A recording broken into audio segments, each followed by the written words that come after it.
Hello, it's Sonia here and Richard. We're here to do the Sonia and Richard show. So Hey. we have officially started season 2, and today we're just going to discuss about inheritance tax considerations. So today's topic will be based on property. So, owning property is a beautiful thing and an excellent gift to pass on to your loved ones and family. Unfortunately, dealing with property from estate planning and inheritance tax perspective can be problematic, and there is a lot of misconceptions of what should happen and what may happen if the correct planning is not in place. So, in tonight's session, we will explore and highlight some of the challenges that come about from estate, inheritance tax, and trust planning perspectives. So, Richard, Yes, Sonia. let's start off easy today. Um, Okay. I'm just going to ask you a few basic questions. So, what is estate planning? That's a really good question. So, in my mind, estate planning is what someone needs to do to plan how they want to pass on their wealth, their estate to their loved ones. That could be during a lifetime or if a death event occurs in the future. Okay. So, now, why is inheritance tax planning necessary? Because in the event when someone's doing estate planning or undertaking their estate planning, part of the consideration is taxes. And inheritance tax is a major in this country is a major concern. So depending on what people want to do, do they want to give their love assets and estate to their loved ones free of any tax? Depending on the threshold of where their wealth sits, it may trigger an inheritance tax challenge in the midst of that conversation. And so that in itself is the whole body of planning, the whole body of work in itself, inheritance tax planning. So as much as under the kind of discipline of estate planning, it's a whole separate conversation altogether, especially if it's quite a complex estate. Okay, thank you. So, does that kind of entwine with the trust planning then? Yeah, and so then we may decide to use trusts, not just for inheritance tax planning. It could be trust could be a vehicle used depending on how you want to make gifts, and so because trusts have their own regulation and tax regime and just a whole mechanics of how they work is completely separate to what most people understand, then the advice around trust is also different, and it's a very specialist area. So they can amalgamate under the bracket of estate planning or private client work, we're going to call it, but it is a specialist area. So not what an estate planner may not be expert in trust planning, or an estate planner may not be an expert in inheritance tax planning. So it can be confusing to the uninitiated who may not because you don't know what you don't know. That's a dangerous thing, and you're trusting someone who you think might know everything, but they may not know, or give you the wrong advice, or give you half the information rather than all of it, which can be just as dangerous and none of it at all. So effectively, you need to either have a team of people that can give you the right advice based on where you are at in terms of your wealth and the size of your estate, who understands those elements of estate planning, yes, lifetime planning, death planning, inheritance tax planning, trust planning. Yeah. Okay. Well, thank you.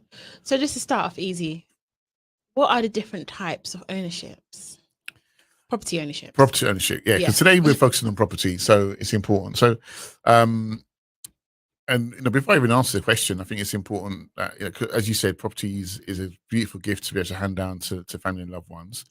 And one of the main questions that we always ask from an estate planning point of view, especially if it's owned in more than one name, like for a couple, for example, is what the type of ownership. And most people don't have a clue, which is fair enough. The common way of owning property is joint ownership. If it's just a couple to own the property, and what joint ownership means is that both parties own the property 100% each. It sounds like a weird concept, but you're both jointly and severally liable for the responsibility of that property. So if there's a mortgage on there and it's joint ownership, then you're both liable for the mortgage. If you own the property outright, you both own it 100%. So if one party passes away, absolutely 100% of the ownership belongs to the surviving party. Now, that may not work out very well when it comes to distribution of assets, depending on the circumstances of the family and an individual. So there's two types of ownership. The first one I said is joint. The second one is called tenants in common, where that could be typically 50-50. By default, it's 50-50. There's more than one party, more than a couple, sorry, say, so it's 3 or 4 or 5 or 6 people, then it'll be split into those equal shares. Or if someone's put in more of a asset, like a bigger deposit than someone else, say 60-40 or 30-70, then again, that apportionment or distribution would be documented, and so it's called a tenants in common distribution or Okay. ownership. Thank Yeah. you. So I'm just thinking of a scenario. Mm. So if one person, let's say two people owned a property, Yeah. and one person passed away, and they wish that, someone else was able to take that, let's say 50% ownership that they had over that property. Is that possible to do? Sorry, repeat the question. So there's two people that own a house. Yeah. One person passes away, but before that one person passed away, they wish that somebody else would Mhm. take over that ownership for the property instead of passing it On 100%. yeah, so tenants in onto- common would be the better way to do that. Obviously, we need more information, but the beauty of tenants in common is that it gives the flexibility to determine who you want your asset to go to. Yeah. Because if you've got a married couple, let's say it's a blended family scenario, Mhm. just for argument's sake, and it was 100% ownership each. Well, who do you gift it to? Yeah. If you have, if Mrs. has children from a previous relationship, and Mr. has children from a previous relationship, and this is the estate planning, and we'll say, well, I want to make sure my children get their share. And if the estate planning doesn't have an understanding of the concept of making gifts, and it's not done in tenants in common, then the law, which is separate to your wishes, unless you say otherwise, if it's owned in tenants in common, the person who passes away first, 100% of the ownership would go to the survivor. Yeah. Now, that survivor might make a moral obligation and the moral promise to say, yeah, I will look after your children, no problem. And maybe they lost capacity. Maybe they forgot and got married again. And so the new spouse has access to the ownership of that house, but the children from the previous relationship have completely been disinherited by accident or deliberately. So if we do tenants in common, then you can ensure, so we're now literally bypassing the law to make sure your beneficial wishes are now taken into consideration as priority, that it goes to your children first, or your spouse will enjoy it then to the children because you're using some form of a trust or something in the planning to ensure that ultimately your asset goes where you want it to go without causing the problem. Okay. Yeah. Thank you. So I just wanted to ask then, what are some of the drawbacks with, let's say, having your children, gifting your property to your children? Um, I guess that's a very loaded question. It depends. So let's say, for example, because with property, the problem with property, because it's capital, it's sometimes it's difficult to make it into liquids, cash, or whatever, and it's just there, and the law doesn't help. So, a typical example would be a couple, they realize they've got a property that's worth a lot of money, and they're concerned about inheritance tax as part of their estate planning, and they want to make sure that the house stays in the family, and they want to make sure that they don't pay any inheritance tax or minimize any liability. So you might think, yeah, I'll give it to my children during their lifetime. Now, that's possible, but the first challenge is, well, what about the children? I mean, do they want to receive it during their lifetime? They might say, yes, a really good idea, I own a property. But the first thing I say is, okay, so what about if the children get married and that doesn't work out, and they have that asset in their name now, and you've worked really hard to build that asset in your name as a parent, only to know that, well, half of it whatever distribution you've given to your child has gone sideways to another family because the relationship didn't work out. And under UK matrimonial laws, typically it's 50-50. Like, how would that work? How would you feel about that? Or what about if they want to actually buy a house in their own name and the broker says, "Oh, well, sorry, you already own a property. I can see it on the registry. You got a share, so you've lost your first time buyer privileges. And by the way, we're going to also get a higher rate of stamp duty because you own a home already Mm. if the threshold is a certain amount." So it needs to be discussed with the children if Mhm. that's what you want to do. Um, and I've come across it numerous times with clients, and you can't reverse it, unfortunately. So those are some of the perils that can happen. Um, yeah, and if it's a rental property, so you don't live in the property, and we think, well, I want to reduce, because ultimately inheritance tax is a transfer of wealth upon a death event. Okay, and so we're trying to reduce your wealth during your lifetime. So when a Yeah. death event takes place, hopefully the threshold is lower or low enough that there is no inheritance tax. So if you've got a rental property in your personal name, we're thinking, well, I might give it to them, and that's great. But then you got other taxes to consider, like capital gains tax, and on UK lands, Mhm. capital gains tax is actually a higher rate than other assets like shares, for example, or chattels. So it's 18% or 28%, depending on what rate of tax you pay in the UK. So do you want to pay up to 28% in your lifetime to make a gift? Plus the other perils I already mentioned it's in the children's name directly. So yeah, you might be happy because you don't have to worry about it and survive 7 years after making the gift. But your children now have a problem to bear. And if they are wealthy in their own right, they're higher rate tax earners, they've bought property in their own name, or they've married someone who's wealthy, and ultimately they get more wealth in their name, you've just kind of passed on the baton for them. So you think you're doing a good thing, but is it really a good thing? Um, this is where property can be a problem. Um, and I haven't even talked about asset protection yet. So these are really important things to consider. Well, that's just triggered my next question now. Hmm. So, landlords, they own, there's a lot of landlords out there that own several properties. Yeah.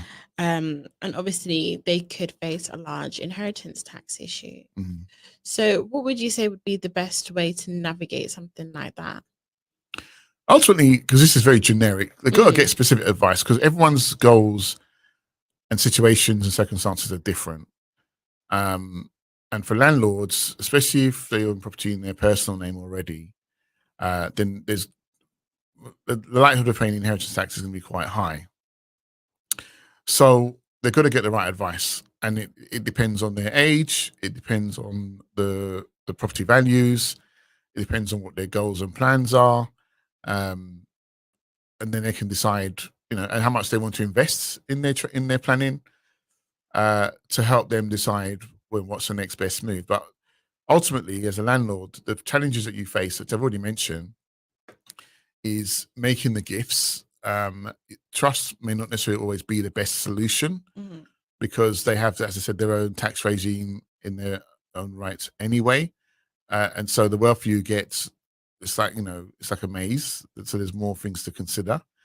Um, and then depending on if you're keen on providing generational wealth, keen on maintaining the asset, it's going to have a problem. And then probate is also a big deal. So um, how you want that wealth transferred upon death, if you want it done seamlessly, if there is an inheritance tax problem, well, what risk mitigation factors do you have in place for probate to not be a problem?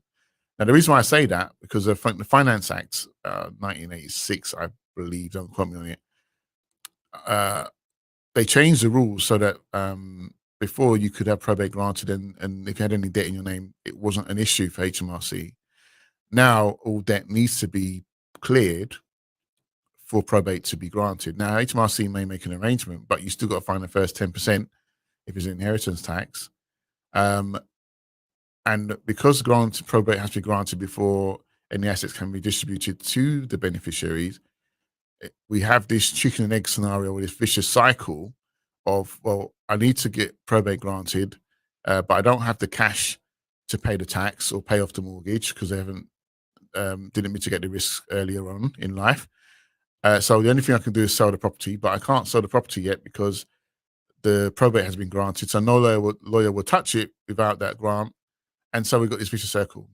And it can take a long time to navigate, especially if there's a lot of beneficiaries or depending on the dynamics of how the family is set up.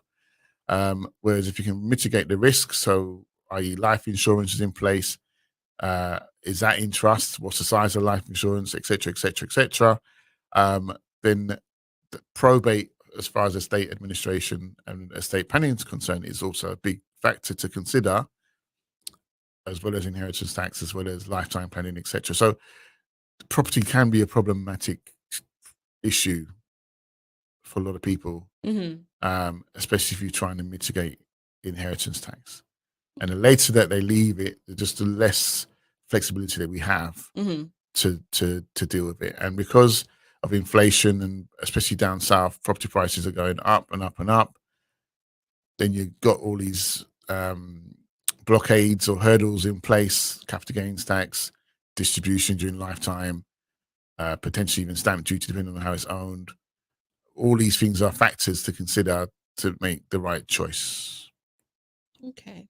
Thank you. And also just thinking about, there's business owners that own a property in like a limited company. How does that influence the potential inheritance tax?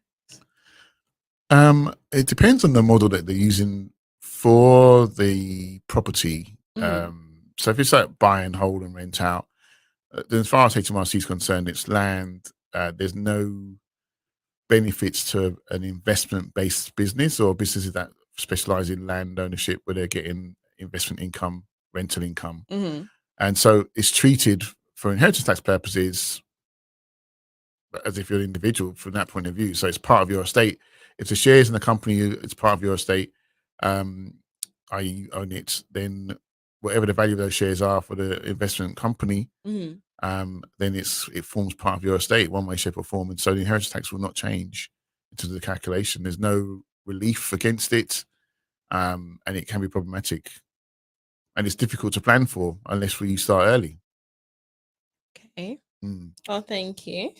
Yeah, so landlords have a problem unless they've got a model that can be seen as trading rather than investment. So, buying it, develop, refurb, sell, that's deemed as a trade. It's not deemed as an investment. It's a bit of a grey area now with regards to like, rent to rent and Airbnb type scenarios. But commercial property still has a leg, as far as I'm aware. But there's so much changes at the moment. We've got to keep on top of it all. Okay, thank you. I'm also just curious, like there's a lot of people when they want to like build wealth, they're thinking of purchasing multiple properties, and then obviously buy to let, in order to build that wealth. And obviously I'm sure people are, but not many people think about the inheritance tax side of it. So just a broad question, let's say, would you encourage purchasing multiple properties, even though there's the risk of a large inheritance tax? It really depends, because most people do it because they say, "Oh, it's my pension," in terms of the income coming in, or owning land is good, and so they want to be landowners, which is fine. And the government has not made it easy for landlords. That's for certain in this country. But there are ways around it. And so it's planning early and in advance. Most people do not have an exit plan in any kind of business, yet alone property. But it's so important to make sure that you do have an exit plan when you start a business. So to answer your question, if you start early enough, know the end step 10 before you start step 1, so that you don't have a headache later on, or huge staggering costs that were unplanned or unexpected because of lack of planning. So I'm not saying don't do it. I'm just saying there are ways around it to mitigate against it, and costs that can be factored in when you're making decisions to buy property. Within the business, that could be work out very positive if it's done correctly. So just getting the right advice, having the right team around you, And it's all about mindset. Some people, have a lot of property on paper and they consider themselves to be property millionaires, but getting them to invest in themselves, invest in their knowledge, invest in protecting the wealth. Remember, there's 5 facets to wealth. Excuse me. Making money is number one. Excuse me.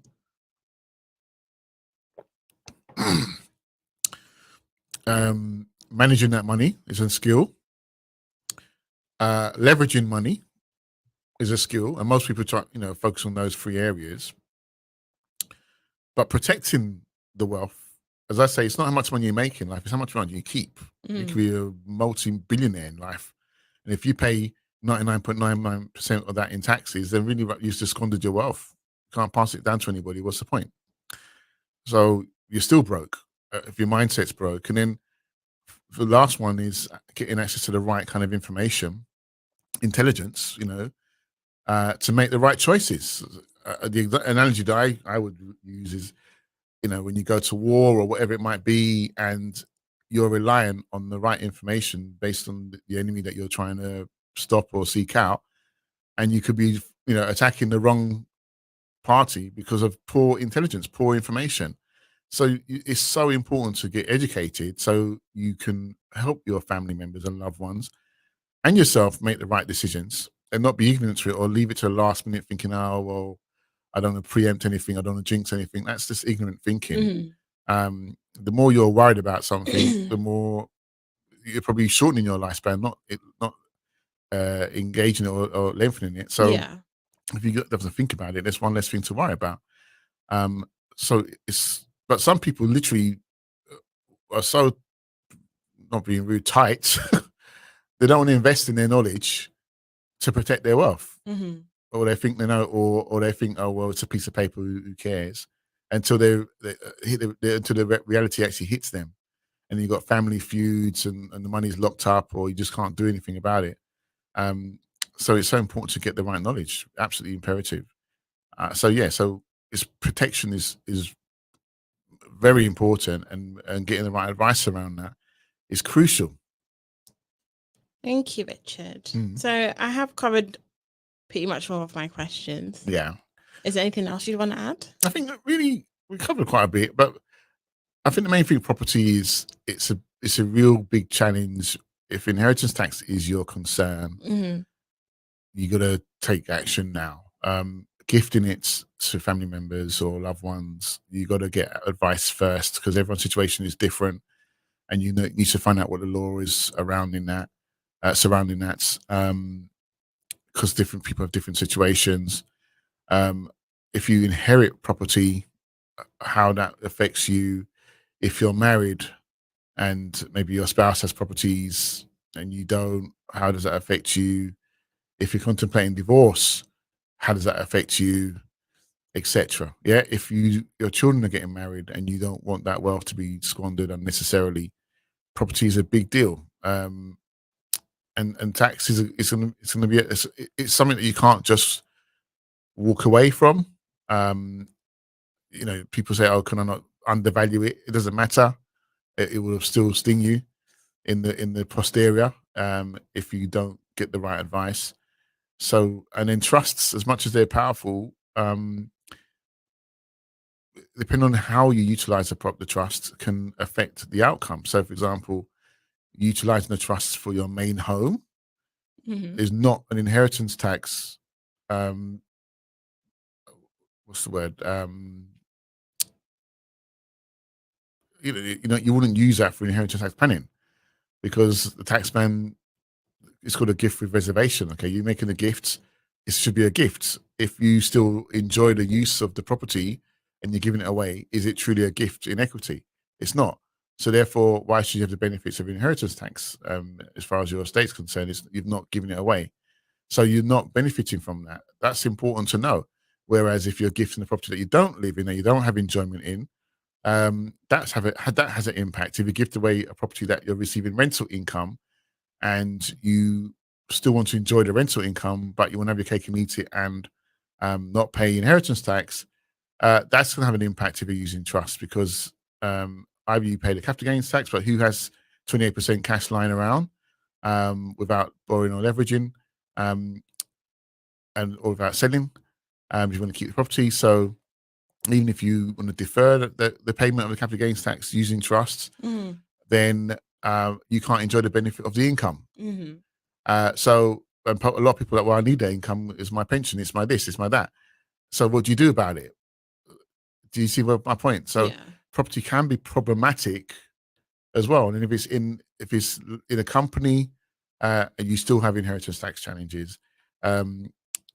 So company people think, oh yeah, corporation, it's ring fence. Well, not from inheritance tax. Maybe for income tax purposes, perfect, but not from inheritance tax purposes. So and distributing that wealth is important. So you really got to understand what you're doing.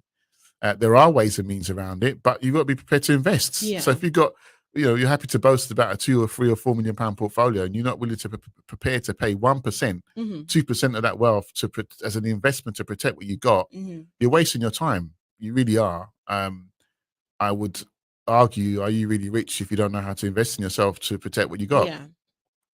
You're just deceiving yourself. And if you don't understand what inflation, are you really rich? Because the wealthy translate their wealth into assets that preserve their wealth. Leverage is important. And management's important. And if they didn't do that, they could lose it all. Absolutely. So just sitting on a property and looking at it grow because the pound is devaluing is not increasing wealth. Right. So let's just get that straight. Understand banking, understand money. That's another topic for another day. So ultimately, what are you going to do about it? Because the bank will always win, HMRC will always win, right? As much as inflation goes up, you're paying more tax, period. What are you going to do about it to protect yourself? So that's it. That's the kind of the end of the conversation. But people need to understand that there's a game being played. Learn the rules. Yeah. Be on top. It's important to and know. then invest in yourself. And then invest in yourself to take the right action, and at the very least, educate yourself. Don't be ignorant, because ignorance is extremely expensive, especially financially. Wow. Thank you so much. No, that's cool. I've enjoyed. Thank you. All the insights and the knowledge. I do hope you enjoyed this podcast. So next week we're also going to be talking about other inheritance tax considerations. So make sure to tune in next week. We will send out a reminder as well. And anything else to say? No, thank you. All right. And leave a comment below if you've got any questions, or reach out to us directly.